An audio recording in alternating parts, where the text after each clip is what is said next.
sobre todo en el orden personal. Hola, hola, espero que estén muy bien, en el orden personal especialmente, y bueno, pues los avances con el trabajo, con la tesis, con todas las cosas que tenemos pendientes, pero nada, salimos de todas ellas y poco a poco le vamos avanzando ahí como se pueda.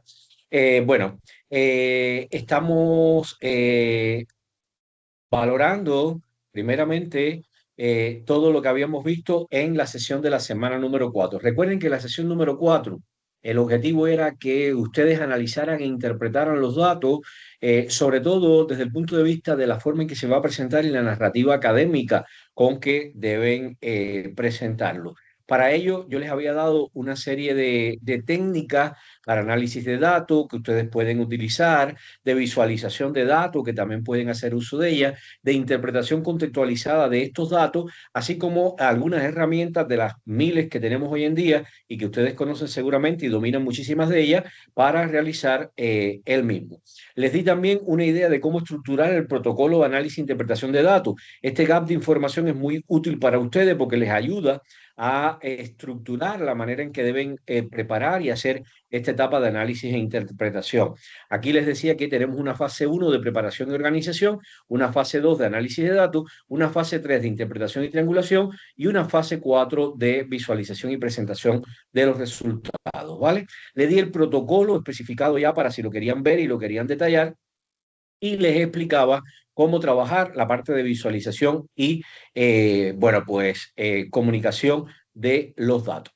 En esta semana pasada habíamos planteado como actividad a desarrollar algo que es muy útil para ustedes. O sea, que un ejercicio que ustedes pudieran tomar, bueno, pues un hallazgo para visualizarlo, un hallazgo de los que ustedes tienen en la tesis o de los que pretenden tener próximamente, para analizarlo y hacer la entrega de ese gráfico o de esa tabla con el análisis de la historia que cuentan estos datos, bueno, por qué hemos seleccionado esta manera de visualización y las implicaciones que tiene. Recuerdo siempre, esto es muy útil para ustedes porque los ayuda a jugar, los ayuda a trabajar, los ayuda a familiarizarse con la tesis. Yo no les estoy pidiendo nada aparte de su tesis, no les estoy pidiendo tareas adicionales ni les estoy haciendo ninguna otra reclamación. Sencillamente que con lo que ustedes tienen, chequeen, miren, diagnostiquen, a ver, y ustedes mismos se puedan comprender cómo va ese avance con respecto a su tesis doctoral, ¿vale? Bueno, estamos ya orientando la semana número 5. Esta semana nos vamos a concentrar entonces ya un poquito más en los resultados, pero desde la perspectiva ya de la discusión, ¿vale? De manera que el tema de hoy, de esta semana, va a estar relacionado con los resultados que dialogan con la teoría y la práctica. Así he titulado la actividad. ¿Por qué? Porque es cómo los resultados, cómo los hallazgos, cómo lo que voy obteniendo va dialogando con las teorías precedentes que yo he analizado y con la práctica, o sea, con la implementación práctica de los resultados que voy obteniendo. El objetivo de esta semana es que ustedes puedan sintetizar visualmente cómo los resultados de la investigación o confirman o extienden o matizan o contradicen las teorías existentes y cómo a partir de ello se pueden analizar, comprender, expresar las implicaciones prácticas concretas. Recuerden que es muy importante que en su tesis doctoral ustedes tengan muy clara cuál es la contribución práctica de la investigación a la solución de los problemas reales de la vida cotidiana o de los problemas de gestión con los que estamos trabajando. Esta semana lo que vamos a hacer es un mapa dialógico o un mapa de diálogo entre lo teórico y lo práctico de la investigación. Para ello, esta semana vamos a crear un mapa de diálogo teórico-práctico que represente el diálogo entre los hallazgos, los resultados que ustedes tienen con respecto a la producción científica previa, en este caso fundamentalmente la teoría, y el mundo práctico en que se pueden ir introduciendo estos resultados. Y evidentemente yo tenía planteado aquí, aunque he hecho algunas modificaciones para la modalidad con que estamos trabajando, que podríamos haber hecho una revisión por pares con rúbrica. Evidentemente aquí cada quien va a tener que hacer su propia revisión, no tiene que entregarme nada aparte, yo nada más quiero el mapa de diálogo entre la teoría y la práctica. Le pongo aquí algunas herramientas que pueden utilizar, esto lo pueden modificar, pueden utilizar estas herramientas que yo pongo aquí Es muy útil para esto Canva, por ejemplo, o las que ustedes estén usando, pero en definitiva ya va a depender del gusto que ustedes tengan, de la familiarización que tengan con estas herramientas y del valor utilitario que puedan tener para ustedes también, ¿vale? Y entonces la evaluación va a ser esta semana la entrega de un mapa de diálogo, o sea, con criterios de síntesis de la información, de precisión conceptual, de la pertinencia práctica que tenga, de la claridad visual y de la creatividad.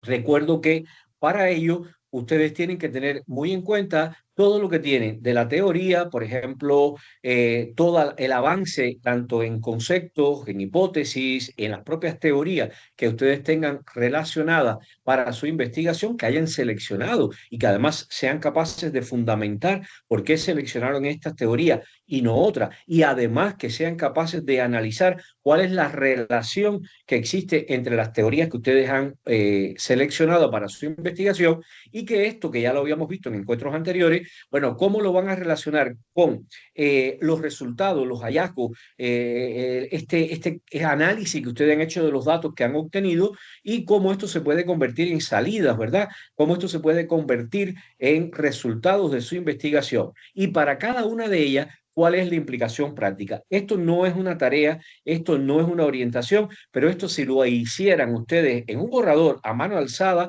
les quedaría como anillo al dedo. O sea, donde ustedes vean la relación entre la teoría que sustenta lo que voy a interpretar, el resultado que voy a obtener y cómo esto va a implicar después a la gestión en la práctica. Esto, esta tabla, este outline que ustedes pueden construir si quieren, no se lo estoy orientando, solo lo recomiendo, a mí me gusta mucho que mis alumnos lo hagan siempre, es muy útil para cuando van a escribir cada una de las secciones o revisar lo que ya tienen escrito si ya lo tienen avanzado, ¿vale?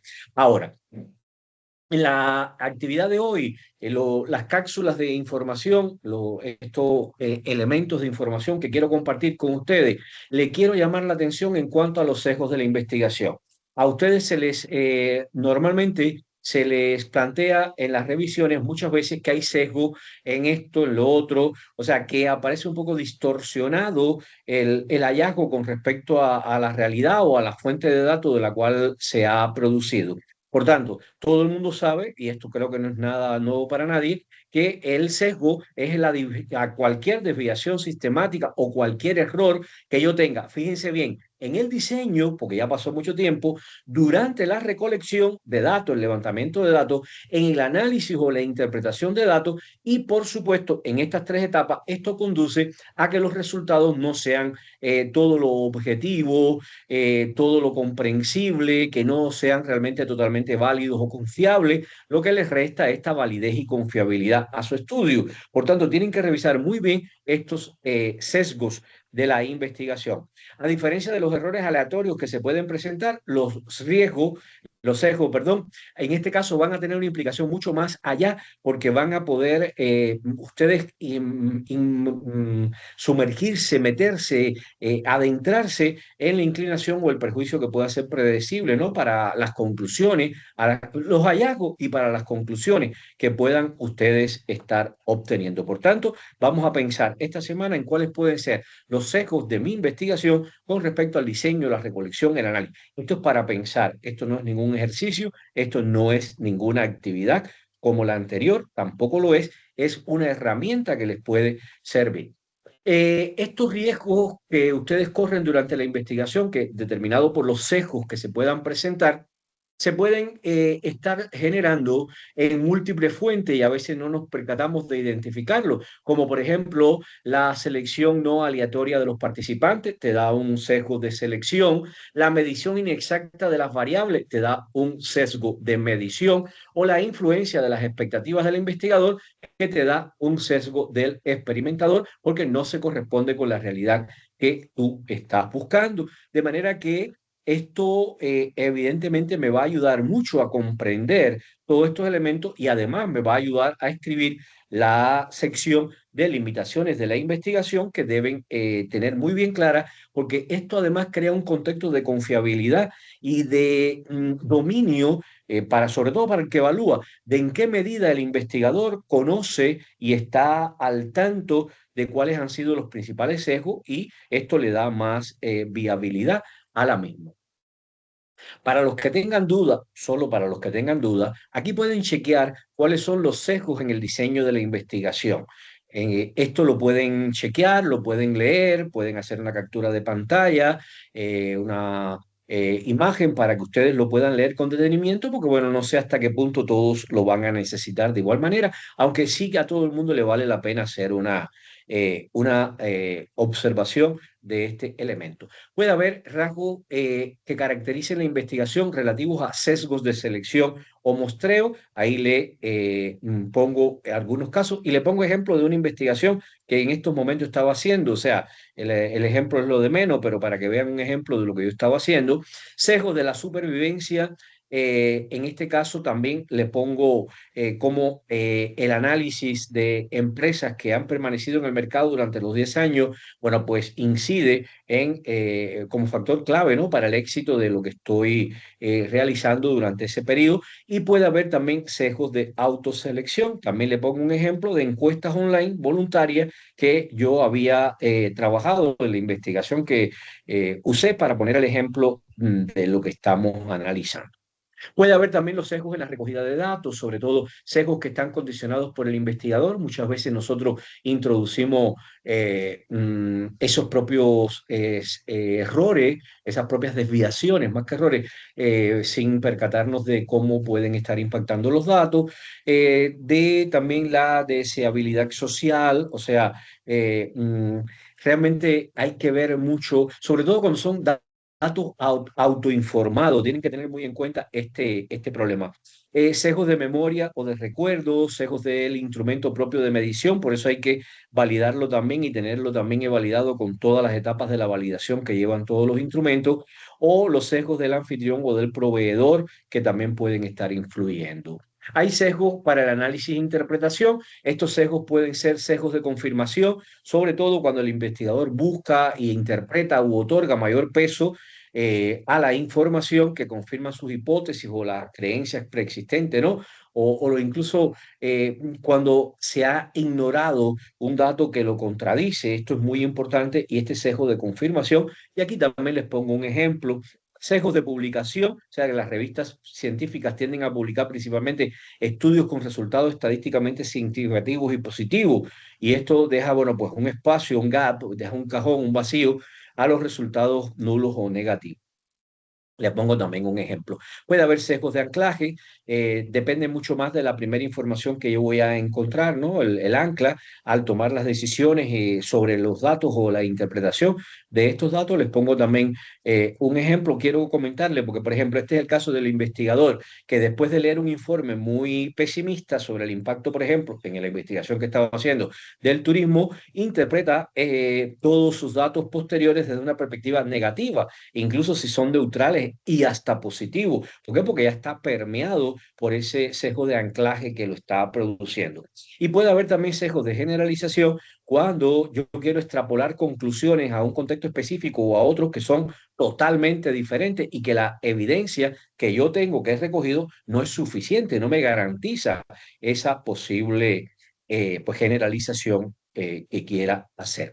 Y puede haber también sesgos contextuales o culturales, sobre todo, por ejemplo, los sesgos de carácter lingüístico y cultural, cuando trabajamos con literatura, sobre todo de diferentes ámbitos internacionales, con respecto al significado de las palabras, al contexto, a las escalas de medición, que no son iguales en diferentes idiomas, en diferentes contextos, en diferentes investigaciones, ¿verdad? Puede haber sesgos también con la financiación, que aunque no son los que más nos pueden golpear porque nuestras investigaciones están financiadas, creo que en todos los casos por ustedes mismos, bueno, pues puede influir de una manera directa o indirecta en cuestiones relacionadas con las preguntas, las metodologías. Este sesgo de financiación no solo va por la parte del que hace el financiamiento de proyectos, sino muchas veces también por otros actores que están involucrados, otros stakeholders que tienen que ver también con la investigación y pueden permear un poco y generar este tipo de sesgo. Y puede haber sesgo geográfico, ¿vale? El Western Certain Bias, como por ejemplo cuando una investigación se centra en determinadas perspectivas, en determinadas hipótesis, en determinadas teorías, incluso en casos de estudio, ¿verdad? Sobre todo de contextos muy diferentes a nosotros, como les pongo aquí en Europa y Norteamérica, y despreciamos o ignoramos o menospreciamos, ¿no? Las realidades epistemológicas y los contextos de las regiones, ¿no? Con las cuales estamos trabajando y sobre todo las diferencias que pueda haber. Por ejemplo, aquí me gusta de todas formas que escuchen este ejemplo. Cuando yo aplico modelos de comportamiento del consumidor que han sido desarrollados con turistas occidentales, por ejemplo, españoles, italianos, estadounidenses, para explicar el comportamiento de turistas de mercados emergentes, como el caso de China, la India, sin buscar las adaptaciones culturales profundas que caracterizan esta diferenciación y evidentemente extrapolaciones de este tipo conducen a sesgos geográficos. Por lo tanto, es muy importante, compañeros, que puedan reconocer y mitigar estos sesgos para que puedan garantizar la mayor validez, la mayor confiabilidad y sobre todo la mayor ética posible en la investigación que están realizando. En este caso, la que yo hacía era de turismo. De manera que la transparencia metodológica, el uso de métodos mixtos, la triangulación de datos y la reflexibilidad del investigador bueno, pues son elementos súper valiosos para que yo minimice el impacto negativo que pueda tener este proceso de gestión de la investigación sobre los resultados que voy a obtener. Esta semana, como van a estar trabajando con sesgos y van a estar identificando los que pueden caracterizar su investigación, yo quiero que nos centremos en la discusión y las conclusiones. No las conclusiones finales todavía, sino las conclusiones parciales que se van generando a partir de la discusión. El objetivo es vincular los resultados con la teoría y la práctica de una manera convincente. Las acciones que yo le propongo, las actividades que le propongo, es que me hagan una, bueno, no, esto es preliminar, esto es para el que quiera. O sea, yo, ¿cómo lo haría? Yo primeramente redactaría una tabla de las implicaciones teóricas y prácticas. Yo lo haría de esa forma o lo recomendaría. Esto no me lo tienen que entregar. Y elaboraría una lista de 3 a 5 recomendaciones para futuras investigaciones, lo que los va a ayudar a ustedes a ir avanzando hacia la terminación de su investigación doctoral. Y normalmente yo lo que haría es revisar las conclusiones con algún compañero tipo peer review y en ese caso, bueno, pues tener un poquito más de retroalimentación. Esto es un ejercicio que yo me gusta hacer, que lo hubiera hecho quizás si hubiéramos estado un poquito sincrónico, pero que evidentemente en función de la modalidad no lo podemos, pero que es útil para que todos lo puedan hacer. Hay que tener muy bien clarito, muy bien sacados y muy bien establecidos cuáles son los hallazgos de la investigación.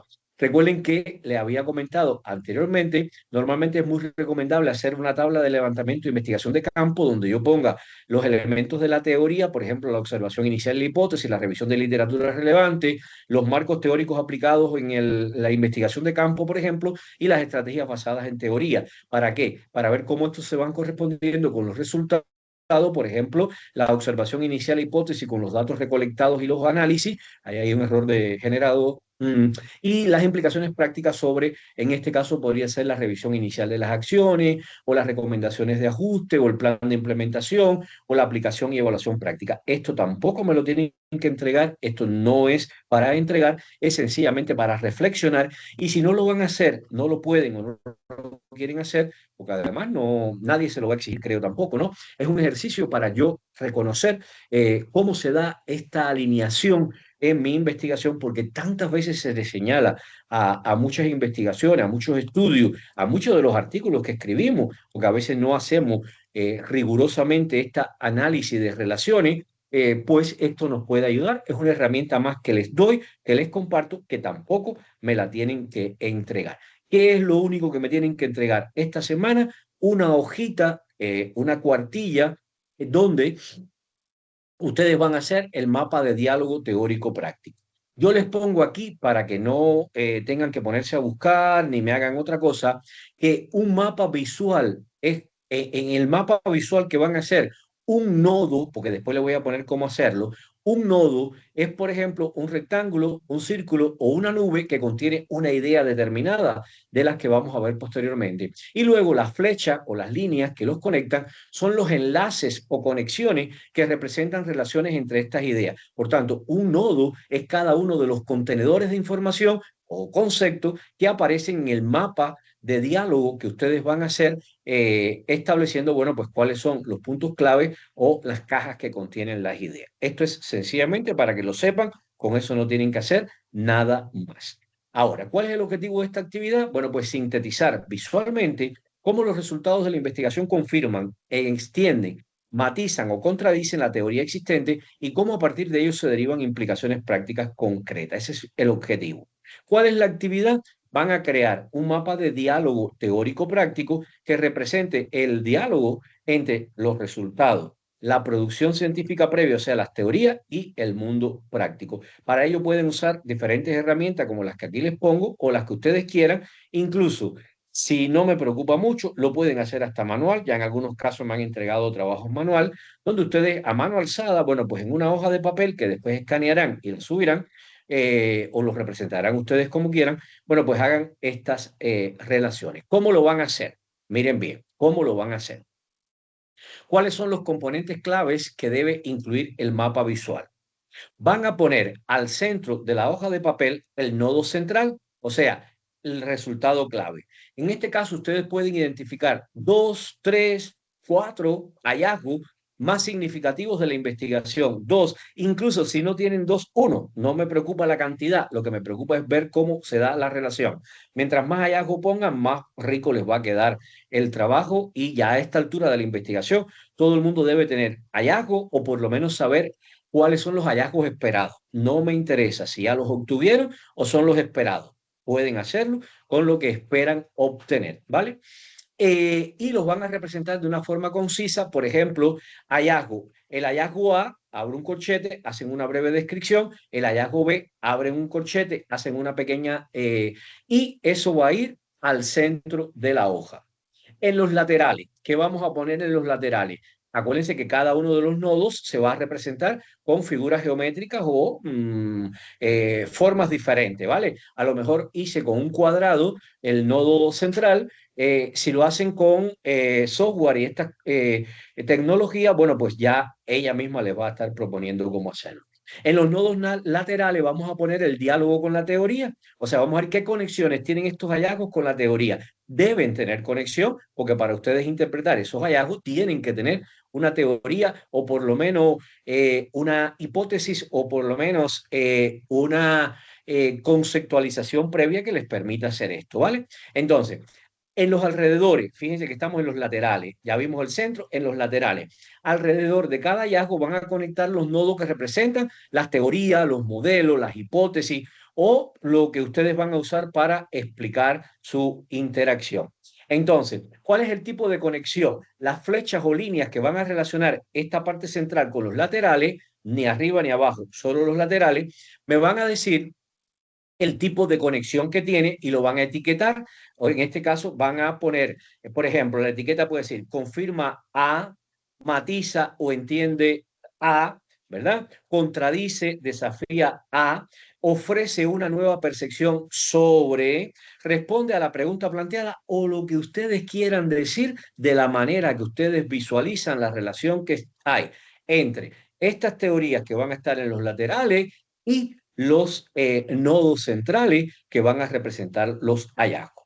En la parte inferior de la hoja van a poner el diálogo con la práctica, o sea, van a derivar a partir de los hallazgos y de su diálogo con las teorías, van a derivar las implicaciones prácticas, de manera que van a conectar los hallazgos con nodos que van a tener otra forma, que respondan a preguntas como implicación para, por ejemplo, gerentes, educadores, para políticos, para administradores, para decisores. O sea, cómo contribuye y qué soluciona, cuáles son los introductores de resultados que se pueden beneficiar con estos resultados que ustedes están previendo. Yo no quiero una cosa terminada porque las tesis no están terminadas. Yo quiero un mapa de ideas, quiero un mapa de las conceptualizaciones previas que pueden ya tener obtenidas que van a tener a el final. Y esta hojita la van a guardar con ustedes siempre y ahí la van a tener como esos los post-it que los ponemos en un lugarcito donde ustedes vayan viendo toda la armazón, todo el esqueleto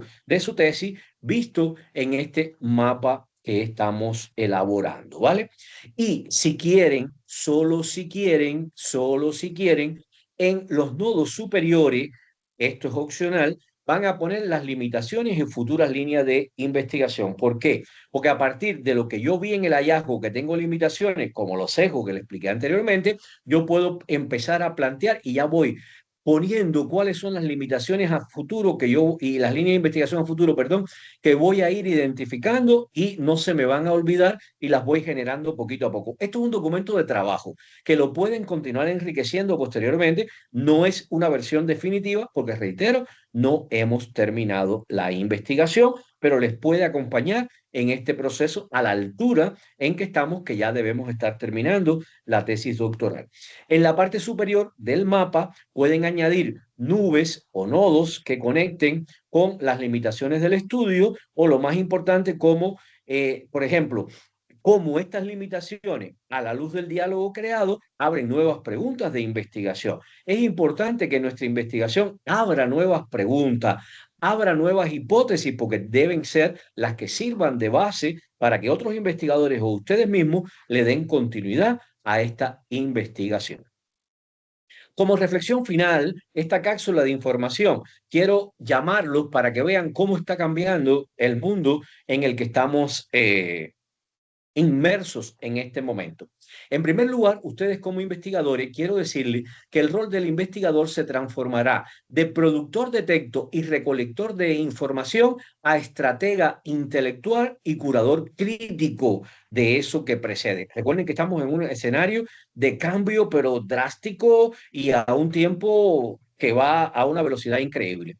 Por tanto, ¿cuáles van a ser las tareas principales de ustedes? Ya no va a ser tanto la compilación manual del estado del arte o la redacción de marcos teóricos que se van a hacer con tecnología, sino la formulación de preguntas de investigación disruptiva, o sea, que provoquen cambios importantes, el diseño de metodologías innovadoras para darle salida a través de las, por ejemplo, de las inteligencias artificiales y el análisis profundo de los resultados con un juicio contextual y ético. Eso es lo que vamos a hacer los investigadores en los próximos años. El científico ya deberá dominar el arte de prontear, o sea, hacerlo de la mejor manera posible para interpretar los hallazgos con escepticismo saludable e integrar perspectivas interdisciplinarias, trasladando de esta manera el valor de la ejecución de las tareas rutinarias, ¿verdad? O sea, las que hacemos día a día, a la capacidad de un pensamiento de orden superior, que sea más creativo, que permita la mejor toma de decisiones, sobre todo en el cual la IA no puede hacer este tipo de réplica, ¿verdad? Y nosotros, por lo menos por ahora,